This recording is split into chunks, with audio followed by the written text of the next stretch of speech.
Hi, I'm Ellen. My parents ignored me on my birthday, no calls, no texts, not even a card. I thought maybe they'd just forgotten, but when I posted the deed to my first house, they suddenly remembered I existed. The compliments, the fake pride, it all came flooding in. But that was just the beginning, because behind the smiles, they were already planning something much worse. How far would a family go when they think they're entitled to everything you built?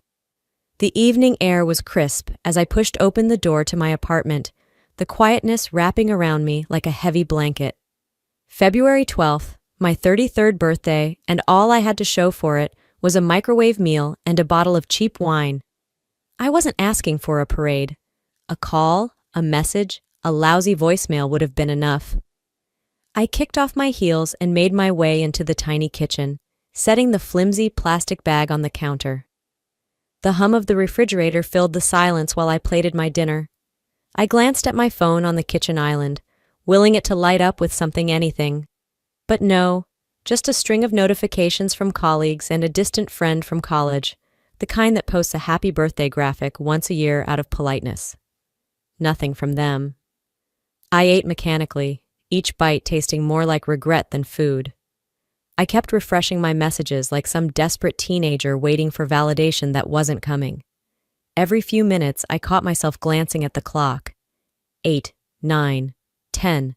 By 10:30, it was impossible to deny the truth they weren't going to call. The memories came rushing back without warning. My 5th birthday, sitting cross-legged on the kitchen floor with a frosting-smeared grin because Dad had let me lick the spoon.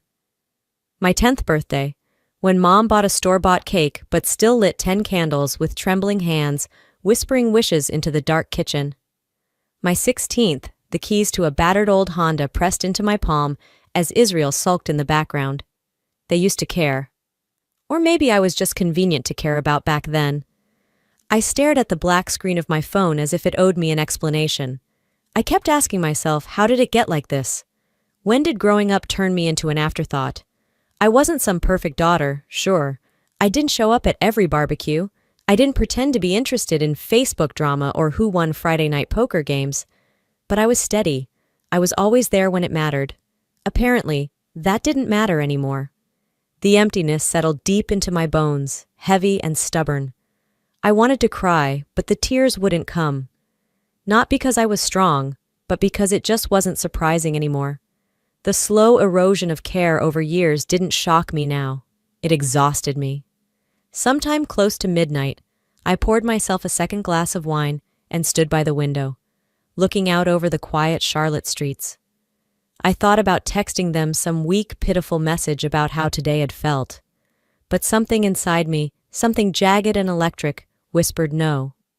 If my presence wasn't important enough to acknowledge, then my absence needed to be louder. I didn't have a plan yet. But tomorrow, I would make sure they noticed what they chose to ignore. Morning crept in like a slow tide, gray and muted. I hadn't really slept, just drifted between dreams that dissolved into the ceiling fan's dull hum. When the first light smeared itself across the skyline, I threw off the covers. There was no grand plan, just a brittle need clawing at my chest. I shuffled into the kitchen, poured myself a cup of coffee that tasted like burnt ambition, and sat at the table with my phone. No fresh messages, no late apologies. The silence was now a cement wall between us. Maybe it always had been. Without allowing myself time to overthink, I opened the photo gallery. A few months ago, I had snapped a picture of the deed to my house, neat official mine. I hadn't shared it then because celebrating felt like bragging. Now it felt like survival. I posted the photo. No captions, no flashy emojis.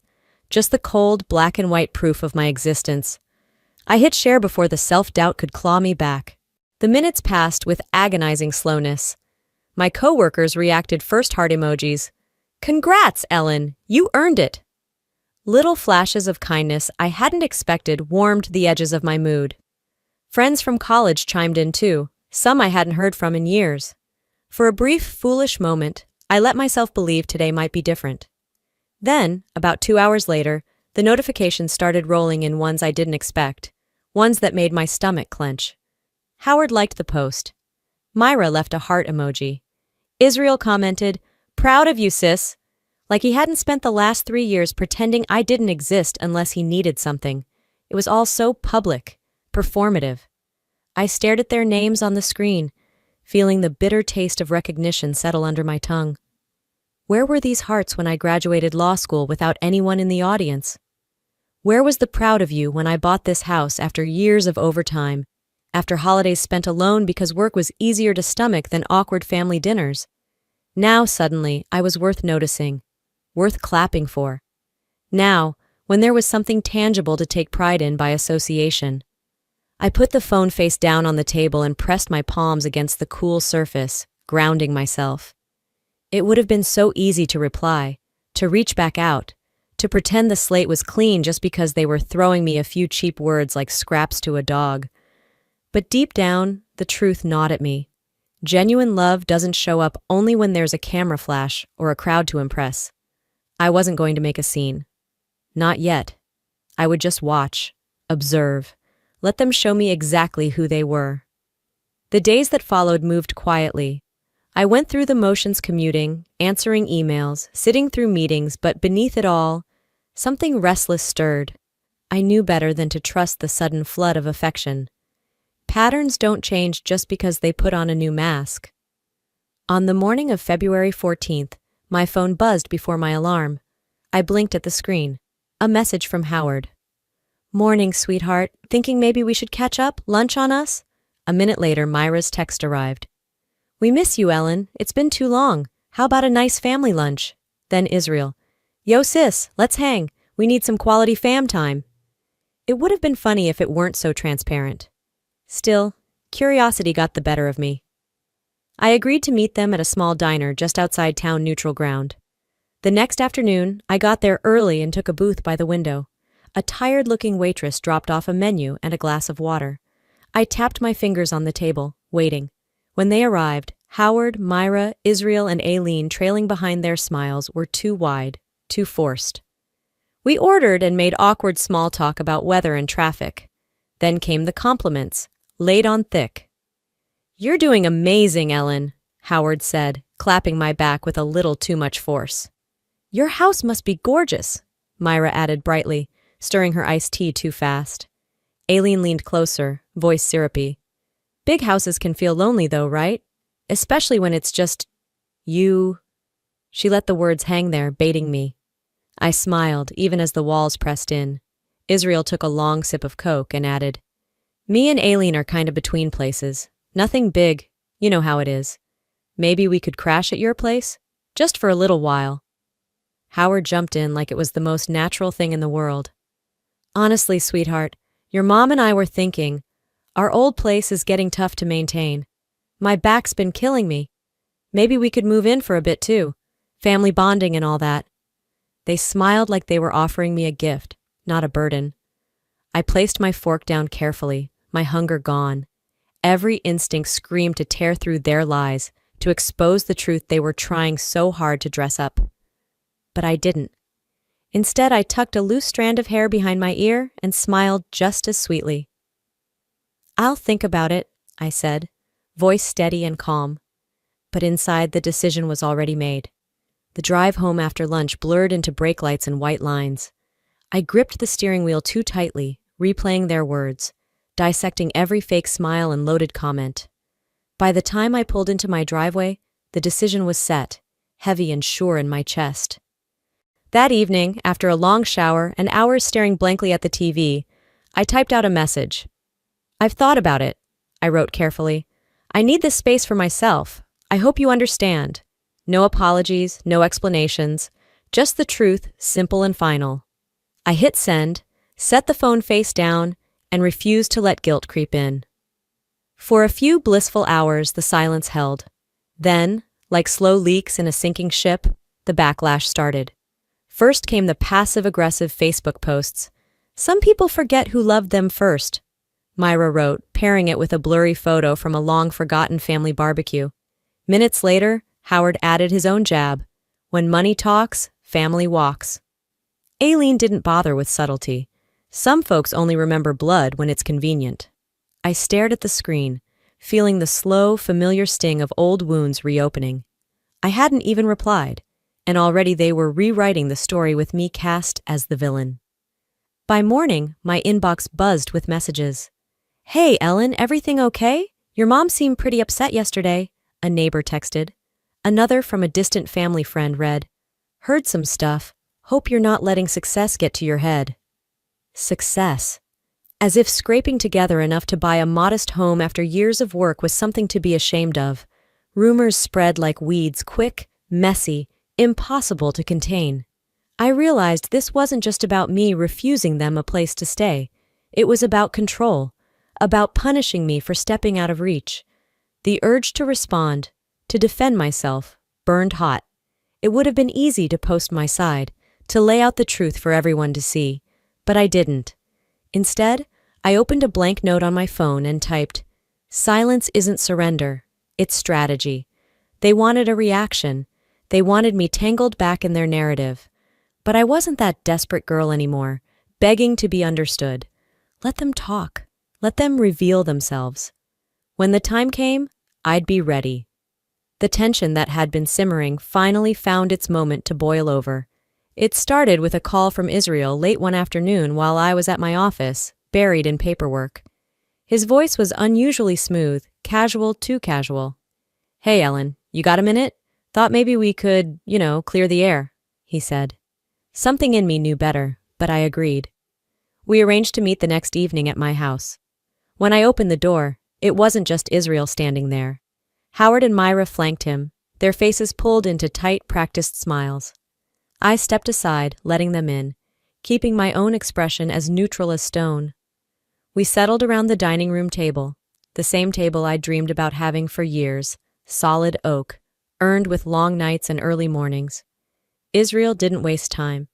"So," he said, leaning back in his chair like he owned the place, "we've been talking, and we think it's only fair you share this with the family." I blinked once, slowly. "Share what exactly?" He gestured broadly at the house. "This, the house. Look, Mom and Dad sacrificed a lot for you growing up. Private school, activities, all that. I mean, isn't it just right that now you help them out?" Myra chimed in, her voice dripping with false sweetness. "Baby, it's not about taking anything from you. It's about families sticking together." Howard nodded solemnly. "You wouldn't have gotten here without us." The nerve, the sheer audacity. I folded my hands calmly on the table. "I respect the sacrifices you made," I said, voice steady. "But sacrifices done out of love don't come with a bill. Love doesn't demand interest payments decades later." Israel scoffed. "Come on, Ellen. Don't act like you did all this alone. You owe it to us." "I owe you respect," I said firmly. "I owe you love. I don't owe you property." Silence followed, thick and suffocating. That's when Myra's face crumpled, tears springing up instantly. It was the same old tactic: cry first, blame later. "I can't believe how selfish you've become," she sobbed. Howard's jaw tightened. "All that education turned you cold." Israel leaned forward, voice low and sharp. "You really want to do this? Cut yourself off from your family over a house?" I didn't flinch. I stood up slowly, steadying myself with the edge of the table. If this is what family looks like, maybe being alone isn't the worst thing. They stared at me, stunned, as if seeing me for the first time. I didn't waver. The house felt too still after they left, like the air itself was holding its breath. I kept myself busy, answering work emails, folding laundry, doing anything to push away the gnawing feeling that this wasn't over. 2 days later, it arrived, a thick envelope stuffed into my mailbox, no return address. My gut clenched the moment I saw it.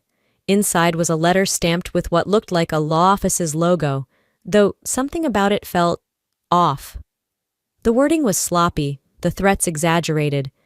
It accused me of neglecting familial duties and cited something called filial responsibility laws, demanding I provide financial support and housing to my parents. It was a cheap shot, and a stupid one. I took a picture of the letter and immediately sent it to Jennifer, my lawyer. I didn't even bother calling first, she knew the whole mess already. By evening, her response buzzed on my phone. "No enforceable filial responsibility law in North Carolina that applies to adult children providing housing," she wrote. "This is a bluff, a bad one." I exhaled slowly, feeling both furious and vindicated. They hadn't just crossed a line, they'd bulldozed it. They thought they could scare me into submission with fake legal threats, like I was some naive kid who didn't know her rights. Big mistake. The next morning, under Jennifer's guidance, I had a cease and desist letter formally sent to Howard, Myra, and Israel. It was crisp, professional, and left no room for misunderstanding. Any further harassment, slander, or threats would result in immediate legal action. The silence that followed was eerie, until, of course, the emotional bombs started dropping. Myra's voice messages arrived first, a string of sniffles and desperate pleas. "Ellen, please don't do this to us, we're family. Blood's thicker than contracts. We just want to be close to you." Howard's tone was less syrupy, clipped, and bitter. "You're choosing money over blood. Hope it keeps you warm when you're old and alone." And Israel? A single text, cold and simple. "Hope you enjoy that house, traitor." I played the messages once, then deleted them all. I didn't even reply. They thought threats could shake me. They forgot I built my life on surviving storms. The storm I had braced for came roaring in by the 1st of March. It started with a few pointed Facebook posts. Myra shared a Bible verse about children who forget their parents' sacrifices, tagging nearly every family friend, church acquaintance, and distant cousin she could. Howard wasn't as poetic. His post read, "It's funny how money changes people. Sad, really." They didn't mention my name, of course. They didn't have to. Within hours, I started getting side-eyed texts. "Hey, just checking in, heard some things. Hope everything's okay. Miss seeing you around, Ellen." It didn't stop there. Israel and Aileen took it offline, whispering in community spaces, spreading half-truths twisted into full-blown character assassinations. According to their version, I had abandoned my poor aging parents, turned my back on my family after getting rich and forgetting where I came from. It was calculated, vicious, and almost impressive in its audacity. Almost. Because this time, I didn't just sit back and weather it. I chose to act. I took a quiet afternoon to gather my receipts, literal and figurative, screenshots of messages, timestamps of calls I made that went unanswered, years of bank statements showing how I supported myself through college, how not a dime of family money funded my education or my house. Then I posted. One post. No rage, no insults. Just a photo of the deed to my house, a scanned copy of my law school acceptance letter, unpaid loans still listed, and a caption, "Truth doesn't need decorations. Documents don't lie." I didn't tag anyone. I didn't need to. The ripple effect was immediate. Some of the people who had so eagerly liked my parents' passive-aggressive posts now quietly unliked them. A few sent private messages apologizing for jumping to conclusions. And a handful, a precious, stubborn handful, posted public support for me. "Proud of you, Ellen. Some people can't handle someone breaking the cycle and succeeding. Stay strong. You did this yourself. Don't let anyone steal that from you." It didn't erase the sting of betrayal. Nothing could. But it reminded me, I wasn't crazy. I wasn't wrong. Howard and Myra raged silently, posting cryptic quotes about ingratitude and family shame. But it didn't matter anymore. I unfriended and blocked them all. Israel, Aileen, Myra, Howard, gone from my social media, gone from my phone. And then, for the first time, I posted something just for me. Love without respect is manipulation. I choose peace. I hit send without a second thought. And for the first time in my life, I wasn't scared to walk alone. The days after cutting ties felt eerily calm, like the eye of a hurricane where everything held its breath. But I knew better than to believe it was over. The real work was just beginning. By March 5th, with the help of Jennifer, my attorney, I filed for a restraining order against Howard, Israel, and Aileen. Their public smears, their coordinated harassment both online and offline, it all stacked up into a case strong enough to make even the most cynical judge take notice. Simultaneously, I contacted my homeowner association. They had strict bylaws against harassment within the community, and once they reviewed the evidence, they issued formal warnings to Howard and Israel, banning them from using any shared channels to spread their narrative. The papers were served on a cool Thursday morning. Howard's rage barely simmered beneath the surface as he received the notice, according to the process server's report. Israel reportedly tried to tear his copy in half right there on the sidewalk, But the real consequences unraveled slower and they cut deeper. Howard and Israel's antics, once only whispered about, now stood exposed under public scrutiny. Community respect, the social currency they clung to so desperately, drained from them like sand through fingers. Aileen wasn't spared either. Her part-time job at a boutique downtown took a hit when her employer, a friend of mine from college, learned about her role in the slander campaign. They couldn't afford the bad press, and just like that, her hours were cut indefinitely. I didn't post about any of it. I didn't brag. I didn't need to. My victory wasn't loud. It was silent, steady, like a fortress finally sealed from invaders. The night the restraining orders went into full effect, I poured a glass of wine and stood by my living room window, looking out at the lake glittering under the moonlight. On the far wall, above my fireplace, hung the deed to my house framed simply but powerfully. It wasn't about the bricks or the mortgage. It was about the life I built, the battles I fought, the dignity I refused to sell for cheap affection. I knew healing wouldn't happen overnight. The cracks they left inside me wouldn't vanish with a few legal victories. But I wasn't bleeding anymore. I wasn't chasing approval with open hands and a desperate heart. I was building something stronger, something they couldn't reach, couldn't tarnish, couldn't steal. I wasn't angry, I wasn't bitter, I was free. And freedom, I realized, was worth every scar I carried. March 20th, 2025 arrived quietly. 10 days had passed since the last court papers were signed and filed. 10 days since the final ties to old pain were legally and emotionally cut. That morning, I sat on my back porch, wrapped in a loose blanket, coffee warm between my hands. The lake shimmered under the hesitant spring sun. For the first time in years, the world didn't feel heavy. It felt open. The past still brushed against my thoughts, the harsh words, the cold silences, the long nights of wondering why love could wound so deeply. But I didn't shy away anymore. I faced it, not to relive it, but to acknowledge it as just a chapter, not the whole story. Later that week, an old colleague invited me to dinner. Normally, I would have declined, retreating into solitude. But something in me stirred. Say yes. So I did. The night was simple laughter, easy conversation, no hidden jabs or quiet contests. Just people choosing kindness without strings attached. At one point, laughing over a story about a runaway grocery cart, I realized I was laughing fully, without caution, without wondering if I belonged. It hit me. Family isn't built on blood alone. It's built on choice, on mutual respect freely given.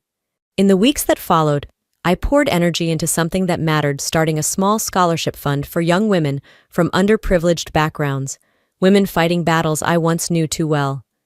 It wasn't much at first, but it was real. It was forward. It was mine. Each step, signing papers, setting goals, made me feel lighter, more connected to the girl I once was, the one who dreamed of making a difference. On the evening of March 20th, I returned to my porch. The sky faded into bruised pinks and soft blues. The lake breathed calmly against the shore. I tucked the blanket tighter around me, feeling the chill of approaching night. My scars pulsed not with pain, but with memory. They would always be part of me. But they weren't chains anymore. They were proof that I survived, that I rebuilt, that I moved forward. Tracing the rim of my coffee mug, I whispered not a promise, but a simple truth. I carry scars, but I also carry strength and peace. I lifted my eyes to the last light clinging to the horizon. The past shaped me, but it doesn't define me. I write my own ending now. Before we close today, I just want to say this not as someone who has it all figured out, but as someone who's walked through the fire and come out stronger. Family isn't just about blood. It's about respect, kindness, and showing up when it matters, not when it's convenient. Sometimes the people who are supposed to love us the most teach us the hardest lessons about love, about boundaries, about self-worth, about survival. If you're carrying scars from your own battles, know this. Scars mean you healed. They don't make you weak. They prove you survived what was meant to break you. You have every right to choose peace. You have every right to protect your heart, your home, and your dreams, even if it means standing alone for a while.